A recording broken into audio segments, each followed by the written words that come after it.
काले कृषि कानून के खिलाफ 8 दिसंबर को भारत बंद। केंद्र की मोदी सरकार ने किसान, मजदूरों तथा अन्य मेहनतकशों के हितों के खिलाफ 3 कृषि बिल लाए। आज यह जो धरना प्रदर्शन किया गया किसानों के लिए, इसके बारे में सर बताया जाए। किसान सशक्तिकरण एवं मूल आश्वासन संबंधित कृषि कानून आवश्यक प्रस्तुत संशोधित कानून 2020 जबरदस्ती थोपा जा रहा है और बिना किसान के मोर्चे को बिना विचार विमर्श किए ये जो हर कानून को जो ले आते हैं, इससे पूरे भारत देश के वासियों को बहुत प्रॉब्लम होता है, क्योंकि वो बिना सोचे समझे ही जीएसटी नोट जोन में नेता आंखें खोल के देखो, रोड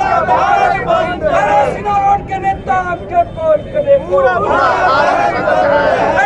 की सरकार आंखें खोल के देखो, देश की सत्ता आंखें खोल के देखो, देश के किसानों का साथ न्याय देना।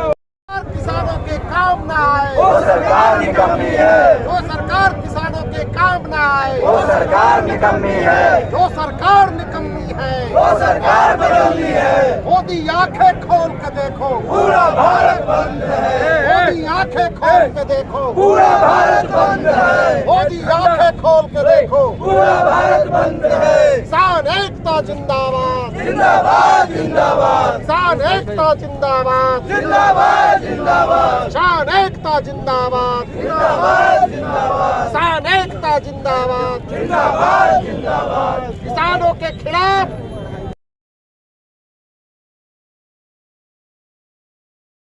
काल तक हमारा प्रदर्शन है 16 तारीख से पूरे बिहार में।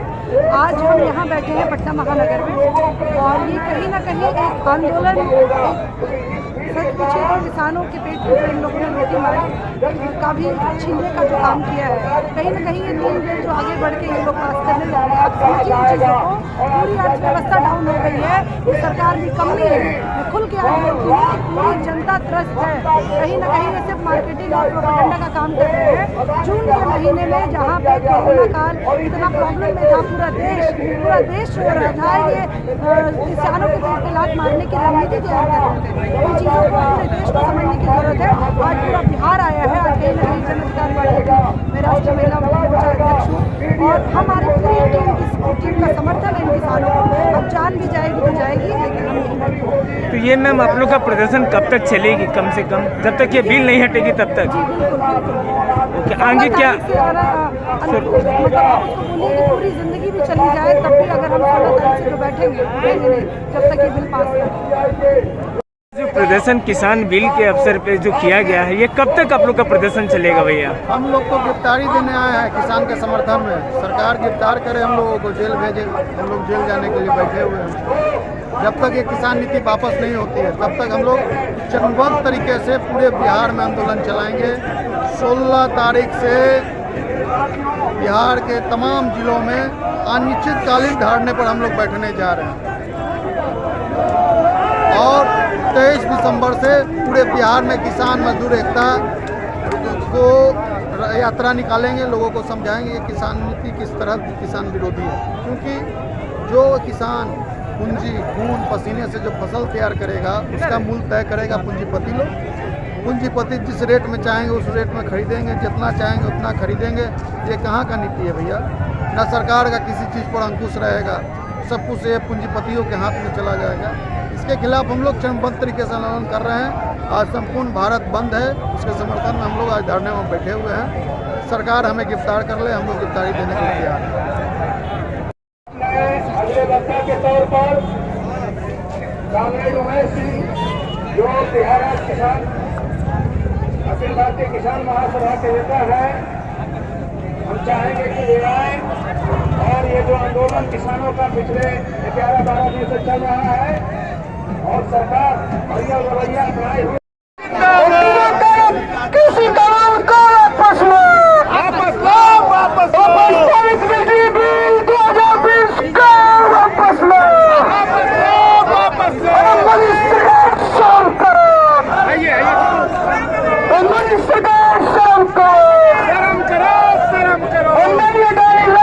बताया जाए सर, यह जो आप लोग के किसान प्रदर्शन बिल के इसके बारे में सर थोड़ा बता दें, कब तक ये प्रदर्शन चलेगी? कि जब तक किसान विरोधी कानून वापस नहीं लेंगे नरेंद्र मोदी जी भारत सरकार, तब तक ये आंदोलन चलता रहेगा। यह किसान विरोधी नीति इस देश में नहीं चलेगा। यह देश किसान और मजदूरों का देश है, मोदी के बाप का देश नहीं है। इसलिए यह कानून को वापस लेने तक ये आंदोलन पूरे देश में जारी रहेगा। नमस्कार, कुमार रोशन, भारत न्यूज़ 24 और हमारे बीच जाप के छात्र प्रदेश अध्यक्ष से बात करते हैं कि यह जो धरना किया गया, इस धरना में सर कब तक आप लोग धरना प्रदर्शन जारी रखेंगे सर? देखिए, अनिश्चितकालीन है। आज पूरा हिंदुस्तान के सड़कों पर, चौक चौराहे पर छात्र और किसान लोग उपस्थित हो चुके हैं। आपको समझना होगा कि मोदी सरकार कहती कुछ है, करती कुछ है। कहता है ट्रेन नहीं बेचेंगे, बेच देता है। पटरी नहीं बेचेंगे, बेच देता है। ये कहता है MSP नहीं हटेगा और लिखित नहीं देता। आप लिख के दीजिए, आपकी कथनी और करनी में विश्वास नहीं, लिख के दीजिए। आज हम बिहार से अगर बात कर रहे हैं, बिहार के मामले को, तो आज हम आपसे बात कर रहे हैं और बिहार सरकार एक छटाक धान नहीं खरीदी है अभी तक। आप पैक्स सिस्टम लगाए हैं कि किसानों के फसल को पैक्स के माध्यम से हम न्यूनतम समर्थन मूल्य पर खरीदेंगे। आप बताइए ना, न्यूनतम समर्थन मूल्य का दाम और कितने छटाक धान खरीदे हैं? क्यों नहीं आप खरीदते हैं? तो क्या फायदा है आपके पैक्स सिस्टम का और पैक्स अध्यक्ष का? आप किसान के हित को ध्यान में रखकर आप बनाइए कानून, ये कोई आपत्ति नहीं है। आप जाके बात कीजिए किसानों से, आप क्यों नहीं करते हैं? कब तक आप लोग प्रदर्शन जारी रखेंगे? देखिए, ये प्रदर्शन तब तक रहेगा माननीय पप्पू यादव जी के नेतृत्व में आज हम लोग हैं, और जो आगे की हम लोग की रणनीति तय होगी हम लोग करेंगे। हम लोगों का मेन मुद्दा ये है कि आज किसान का जो धान का फसल है वो कैसे बनता है और उसका मूल्य कितना होता है। सबसे पहले तो एक कराह का सिस्टम बिहार से खत्म हो गया है, और उससे होता यह है कि भूमिगत जल को डीजल पेट्रोल के माध्यम से हम लोग खेत में पटवन करने का इस्तेमाल करते हैं। तो डीजल पेट्रोल का दाम लगा वहाँ, फिर ट्रैक्टर से जुताई करेंगे, फिर उसका पैसा लगा। तो जितना का बबुआ ना उतना का झुंझुना हो जाता है कि जितना का हमारा धान नहीं उपज होगा उससे ज्यादा उसमें इन्वेस्टमेंट हो जा रही है। तो मजबूरी का नाम किसानी हो गया है इस बिहार में। इसको सरकार बड़ी संजीदगी से समझना होगा कि मजबूरी का नाम किसानी नहीं हो। कोई नौजवान का भी इच्छा हो कि नहीं हम किसान बनेंगे। हम पटना में बैठ के तैयारी कर रहे हैं, चलो भाई UPSC BPSC निकला, दरोगा उरोगा निकला तो ठीक है, नहीं तो बाबूजी का विरासत निकालो, किसानी करो। और मजबूरी का नाम हो गया है किसानी, और उसका कोई इनकम नहीं है। लोग किसानी उतने कर रहा है कि चलो हम और हमारा परिवार खा पीते हैं और चलो, ऐसे नहीं होगा। आप धान की खरीदारी कीजिए, सरकार तय करे ना। हम क्यों बनिया उनिया के पास जाएंगे? हम क्यों उसको देने के लिए मजबूर हैं? सरकार उसका मूल्य तय करे और हम लोग बेचने के लिए तैयार हैं सरकार को। विशाल कुमार, जन अधिकार छात्र परिषद। इसी तरह खबरों के साथ बने रहिए भारत न्यूज़ 24 कुमार रोशन के साथ।